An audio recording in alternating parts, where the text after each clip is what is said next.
Grubenwasser gehoben hat in einer der Zechen von Ostrau. Die Entwicklung der Dampfmaschine sowohl als auch der Eisenbahn sind jeweils eng mit den Bedürfnissen im Bergbau verknüpft. Einerseits vor 300 Jahren mit der Entwicklung der ersten Dampfmaschine in Staffordshire, im Einsatz dort in England, und andererseits in den 1820er Jahren der Transport der Steinkohle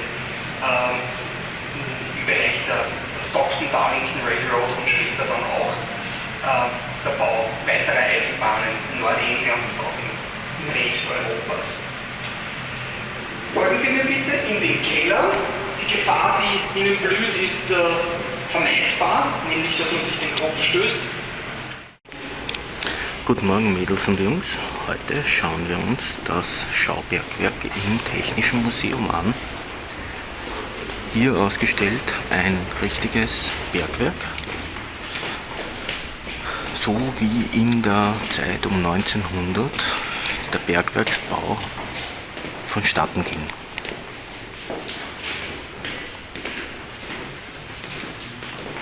Es besteht allerdings keine Tragepflicht. Ja, hier draußen sieht man noch ein Bild, das uns zeigen soll, wie gegen Ende des Karbon vor rund 300 Millionen Jahren die Erdoberfläche im Wesentlichen ausgesehen hat, zumindest in großen Bereichen. Ausgedehnte Moor- oder Sumpflandschaften, gewaltiger Pflanzenwuchs, Farne, Schachtelhalme, das, was sich später zu Gräsern entwickeln sollte, noch relativ wenig Fauna. Wir haben die ersten Landwirbeltiere. Und hier liegt der Beginn der Entstehung der Steinkohlelagerstätten, der meisten zumindest. Es gibt auch jurassische Steinkohle, aber im Wesentlichen ist sie 300 Millionen plus. Braunkohle hingegen deutlich jünger, das heißt aber beim fossilen Energieträger auch jetzt mindestens 10 bis 40 Millionen Jahre. Wir haben beides drinnen, wir sehen auch Maschinen aus dem oberösterreichischen Braunkohle- und der Tagebergbau bei Trimmelkamm, der 1993 geschlossen wurde. Glück auf! Ja.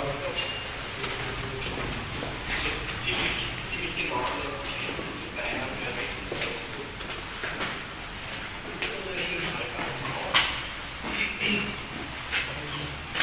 Zeche ist nicht seit 20 Jahren. Und wir sehen relativ bald eine relativ moderne Weizenschrellmaschine. Das hier ist jetzt 19. Jahrhundert. Starten wir gleich mit der Grubenlokomotive aus dem Aufhängerschacht zu Ostrava. Ostrava war generell das wichtigste Rohstofffördergebiet, der war länger. Heute ist der längste wieder in der Schweiz mit dem Gotthard-Basis 57 Kilometer. Aber auch hier hat man beim Gotthard zumindest ein Drittel der 57 Kilometer im sogenannten Sprengvortrieb bewältigen müssen, weil man mit den TBMs, diesen gewaltigen Würmern, die sich mit einer meist kreisrunden Scheibe, wo die Fräsköpfe drauf sind, durchknabbert, nicht weiterkommt, vor allem mit sehr porösen Gestein und dort, wo mit sehr viel Wassereinbruch zu rechnen ist. Sprengmeister, das war damals im Wesentlichen der sogenannte Steiger oder Obersteiger in den Gruben. Den hatte man auch am Telefon, wenn es Probleme gab,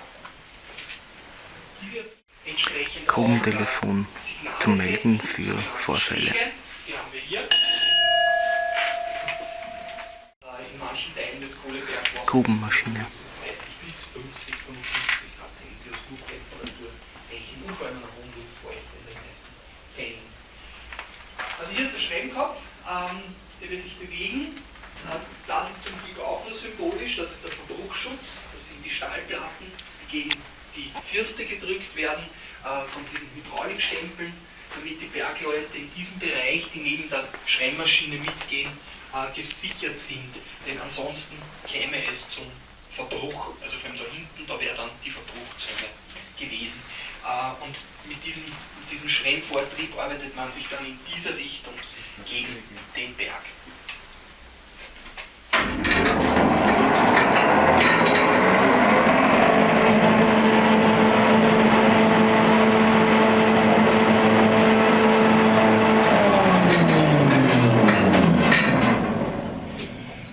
Ja, ganz nett, aber das ist ein kleines Gerät. Schwemmbreite knapp 1 Meter, Die Gesamtlänge des Schienenoberbaus in Trimmelkamm etwa 150 oder 120 Meter, 150 Meter war es lang. Das ist relativ überschaubar. Es gibt wesentlich größere Einzelmaschinen im Tagebau, im großflächigen Tagebau, zum Beispiel der ostdeutschen Lausitz, wo Schaufelradbagger mit Bauhöhen von 90 Metern im Einsatz sind und Gesamtlänge von 250 Meter. Also einmal drumherum rennen sind 600 Meter in etwa. Plus dann halt nur 20 Kilometer permanent bewegbare Förderbänder.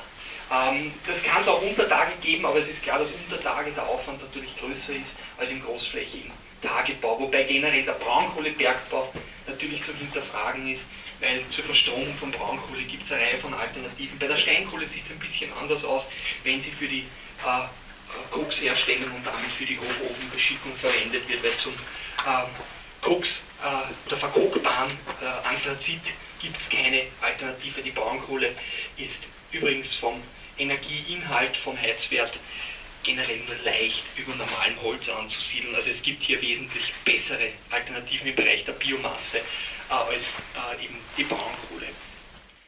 Das ist eine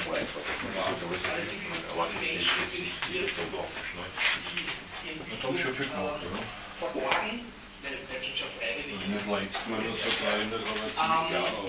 Besonders gefährlich ist die Arbeit in, ich habe schon erwähnt, Schlagblätter, gefährdeten Gruben, Methangas, das aus dem Kohleflöz ausgast, sich sammelt und bei einem Funken bereits explodieren kann. Staub kann ebenso explodieren, das sind die noch größeren Katastrophen im Durchschnitt. Opferzahlen bei den größten Staubexplosionen der Geschichte in Frankreich und China liegen zwischen 1500 und 2000 Toten innerhalb eines Zeitraums weniger Stunden aufgrund der Explosion und der Folgebrände und natürlich des Umschlagens des Wetters. Kein Sauerstoff mehr vorhanden, giftige Rauchgase und wenn man in einem Bergwerk ist, wo man erst einmal 3 Kilometer ausfahren muss und dafür unter Normalbedingungen eine Dreiviertelstunde braucht, keine Chance. Das kann aber auch ein Tier, ein Pferd oder ein Pony sein. Die Grubenponys und Grubenpferde in großen Bergwerken haben es insofern besonders schwierig gehabt, denn sie wurden ins Bergwerk eingebracht und sind erst ausgefahren, wenn sie zu schwach oder tot waren. Also die haben ihr Leben lang unter Tage verbracht. Haben wir so einen Durchschnitt der Leistung von einem PS pro Pferd und damit wesentlich mehr als ein Temperaturen, wie gesagt, von 40, 50, sogar über 60 Grad Celsius sind möglich. Gewaltige Anstrengung erfordert pro Arbeitsschicht und die lag damals bei 12 Stunden, also Ende 19. Jahrhundert, Anfang 20. 12 Stunden Arbeit am Stück und pro Schicht kann man mit durchaus 10 bis 15 Litern rechnen, die man trinken musste, um nicht zu kollabieren, und selbst das war keine Garantie. Es gab entsprechend auch gegen diese 12 Stunden Tagesarbeit im Jahr 1900 dann einen großen Streik, der das gesamte Revier umfasste und vor allem auch die unterschiedlichen Bevölkerungsgruppen, jetzt mal von der Erstsprache, man sieht hier die Schilder in Deutsch und das ist ein altpolnischer Dialekt. Es gab natürlich auch noch diejenigen, die Tschechisch gesprochen haben. Es war im gesamten Revier waren das einige 10.000 Bergleute.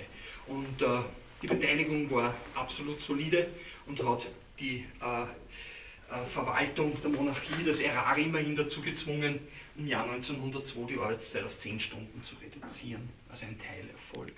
Relativ simpel.